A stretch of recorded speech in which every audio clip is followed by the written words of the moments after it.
বন্ধুরা, বিকেলে চায়ের সাথে একটা মুখরোচক স্ন্যাক্স হলে বেশ ভালোই লাগে।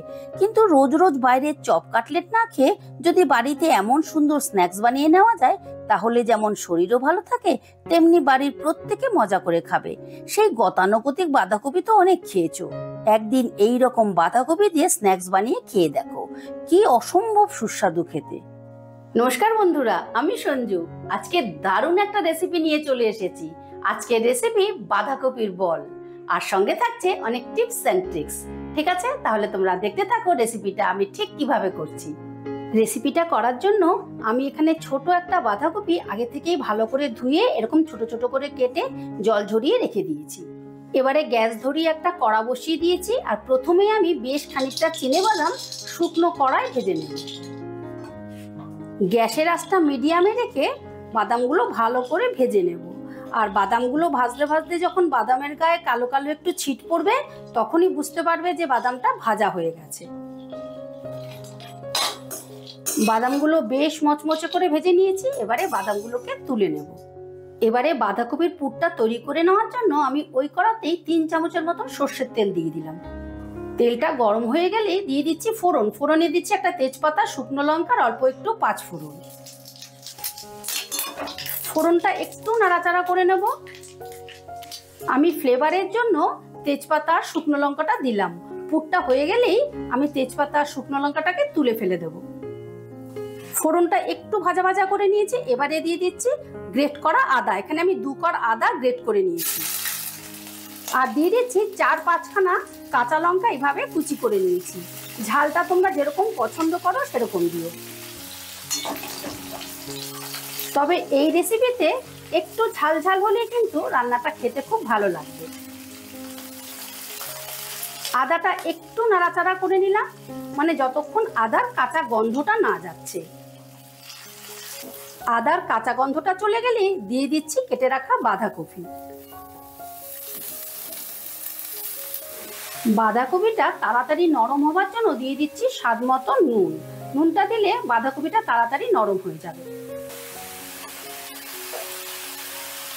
এবারে নুন আর ফোড়ন দিয়ে বাঁধাকপিটা একটু নাড়াচাড়া করে নেব।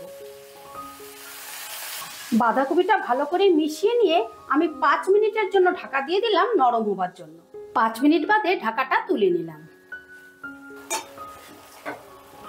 দেখো বাঁধাকপিটা কত সুন্দর নরম হয়ে গেছে আর অনেকটা কমেও গেছে। এবারে আমি দিয়ে দেব গুঁড়ো মশলা। নুনটা তো আগেই দিয়েছি, তোমরা অবশ্যই নুনটা টেস্ট করে দিও। এবারে দিয়ে দিচ্ছি পরিমাণ মতন হলুদ, দিয়ে দিচ্ছি 1 চামচ জিরের গুঁড়ো, 1 চামচ ধনের গুঁড়ো, 1 চামচ শুকনো লঙ্কার গুঁড়ো। রান্নাটা একটু স্পাইসি হওয়ার জন্য আমি শুকনো লঙ্কার গুঁড়ো দিলাম। আর বাচ্চারা খেলে তোমরা কিন্তু অবশ্যই ঝালটা বুঝে দেবে। আর দিয়ে দিচ্ছি 1 চামচ চাট মশলা। তোমরা কিন্তু আমচুরও দিতে পারো বা লেবুর রসও দিতে পারো। একটু টকটক হলে রান্নাটা খেতে খুব ভালো লাগবে। মশলাটা ভালো করে মিশিয়ে নিচ্ছি। মশলাটা মিশিয়ে নিয়ে দিয়ে দিচ্ছি অল্প একটু চিনি। তাহলে টক মিষ্টি আর ঝালে ব্যালেন্সটা দারুণ হবে। অবশ্যই একটুখানি মিষ্টি দিও। এবারে বাঁধাকপিটা বেশ শুকনো শুকনো করে আমি রান্না করে নেব। বাঁধাকপিতে কিন্তু আমি একটুকু জল দেইনি, বাঁধাকপি থেকেই জলটা বেরিয়েছে। 4-5 মিনিট নাড়াচাড়া করে আমি বাঁধাকপিটা বেশ শুকনো শুকনো করে রান্না করে নিয়েছি। এবারে দিয়ে দিচ্ছি সেদ্ধ করা আলু।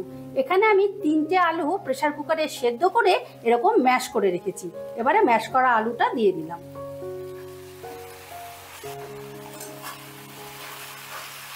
এবারে আলু আর বাঁধাকপিটা একত্রে ভালো করে রান্না করে একটা মন্ডর মতো তৈরি করে নেব। একেবারে শুকনো শুকনো করে একটা মন্ড তৈরি করব।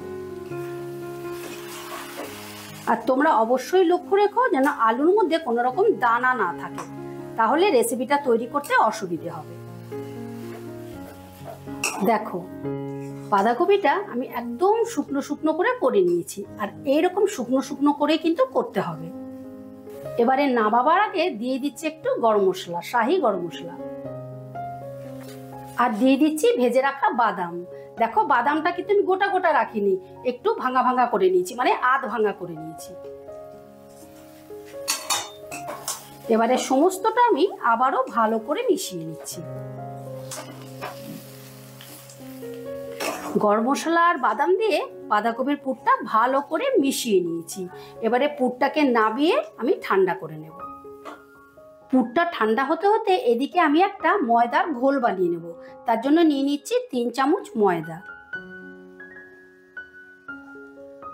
3 চামচ ময়দার সাথে দিয়ে দিচ্ছি 1 চামচ কর্নফ্লাওয়ার।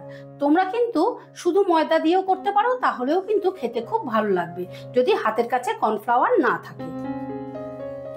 এবারে ময়দা আর কর্নফ্লাওয়ারটা ভালো করে মিশিয়ে নিয়ে অল্প অল্প জল দিয়ে আমি একটা ঘোল তৈরি করে নিচ্ছি।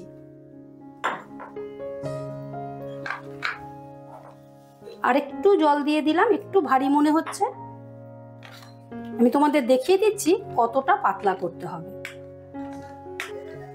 এই দেখো, ঠিক এই রকম পাতলা করতে হবে। এদিকে পুরটা ঠান্ডা হয়ে গেছে আর আমি হাতে একটু তেল লাগিয়ে নিয়ে আমি এবার বাঁধাকপির বলগুলো বানিয়ে নেব। কিছুটা বাঁধাকপি নিয়ে নিচ্ছি। এই দেখো, আমি ঠিক এই সাইজের বলগুলো বানাচ্ছি। আর তোমরা তোমাদের পছন্দ মতো বানিও, এর থেকে ছোটও বানাতে পারো বা এর থেকে বড়ও বানাতে পারো। এই দেখো, এইভাবে বানিয়ে নিয়েছি আর এইভাবে সবগুলো বল বানিয়ে নেব।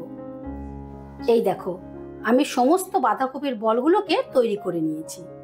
এবারে বাঁধাকপির বলগুলো আমি ময়দার ঘোলের মধ্যে চুবিয়ে ব্রেড ক্রামে জড়িয়ে নেব। তার আগে আমি ঘোলটাকে একটু নেড়ে নিচ্ছি। প্রথমে আমি একটা বল দিয়ে দিলাম, ভালো করে ঘোলের মধ্যে চুবিয়ে নিচ্ছি। চুবিয়ে নিয়ে ঠিক এইভাবে এক্সট্রা যে ঘোলটা আছে সেটাকে ঝরিয়ে নিলাম। ঝরিয়ে নিয়ে এবারে আমি ব্রেড ক্রামের মধ্যে দিয়ে দিচ্ছি। তোমাদের হাতের কাছে যদি ব্রেড ক্রাম না থাকে তাহলে কিন্তু তোমরা টোস্ট বিস্কুটের গুঁড়োও করে নিতে পারো বা মুড়ি দিয়েও গুঁড়ো করে নিতে পারো, সেটাও কিন্তু খুব ভালো লাগে। ভালো করে ব্রেড ক্রামে জড়িয়ে নিলাম। জড়িয়ে নিয়ে এবার আবারও আমি ময়দার ঘোলের মধ্যে দিয়ে দিচ্ছি। আমি 2 বার কোট করছি, তোমরা চাইলে একবারও করতে পারো, সেটাও ভালো লাগবে। এবার আবারও এক্সট্রা ঘোলটা ঝরিয়ে নিয়ে ব্রেড ক্রামের মধ্যে দিয়ে দিচ্ছি। ভালো করে ব্রেড ক্রামের সাথে জড়িয়ে নিচ্ছি। এই দেখো, এইভাবে ভালো করে জড়িয়ে নিতে হবে। আর এইভাবেই আমি সবগুলো বল তৈরি করে নেব। দেখো, সমস্ত বাঁধাকপির বলগুলো আমি রেডি করে নিয়েছি। এবারে একে একে সমস্তটা ভেজে নেব। এবারে বলগুলো ভেজে নেবার জন্য গ্যাস ধরিয়ে একটা কড়া বসিয়ে দিয়েছি। কড়াই দিয়ে দিচ্ছি সাদা তেল। গ্যাসের আঁচটা মিডিয়ামে রেখে তেলটা আমি হালকা গরম করে নিয়েছি। এবারে বলগুলো দিয়ে দিচ্ছি।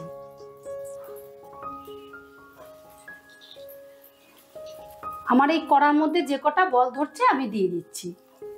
এবারে প্রথমে কিন্তু নাড়াচাড়া করা যাবে না, একটু ভাজার জন্য অপেক্ষা করতে হবে। গ্যাসের আঁচটা কিন্তু অবশ্যই লোতে রেখো, না হলে চট করে লাল হয়ে যাবে। যদিও এটা ভাজা হতে বেশি সময় লাগে না, এই 3-4 মিনিটের মধ্যেই রান্নাটা হয়ে যায়, ভাজাটা হয়ে যায় আর কি। একটা পিঠ মিনিট 2-এর মতন রেখে আবারও আমি ঘুরিয়ে দিচ্ছি। এইভাবে একটু অপেক্ষা করে করে একটু সময় নিয়ে ভেজে নিতে হবে। হালকা আঁচে লাল লাল করে ভেজে নিতে হবে। বন্ধুরা, এই বলগুলো খেতে কিন্তু খুবই টেস্টি। যেমন মুচমুচে হয় তেমন সুস্বাদু। বাচ্চারা খেতে তো ভীষণ পছন্দ করে। যখনই ভাজা হয়ে আসবে তখন গ্যাসের আঁচটা বাড়িয়ে দিয়ে উল্টে পাল্টে লাল লাল করে ভেজে নিতে হবে। তোমরা দেখতে থাকো আমি কিভাবে ঘুরিয়ে ঘুরিয়ে লাল করে ভেজে নিচ্ছি। এবারে আমি গ্যাসের আঁচটা বাড়িয়ে দিয়েছি। এই দেখো, বলগুলো ধীরে ধীরে এরকম লাল হয়ে যাচ্ছে। আমি আরেকটু লাল করব, সেজন্য আরেকটু ঘুরিয়ে ফিরিয়ে ভেজে নেব। বেশ লাল লাল করে ভেজে নিয়েছি। এবারে বলগুলো আমি তুলে নেব। এই দেখো বন্ধুরা, বাঁধাকপির বল ফাইনালি রেডি। আজকের ভিডিওটা ভালো লেগে থাকলে আমার চ্যানেলটা সাবস্ক্রাইব করে পাশে থাকার অনুরোধ রইল। আবার দেখা হচ্ছে নতুন কোনো ভিডিওতে। ঠিক আছে, টাটা।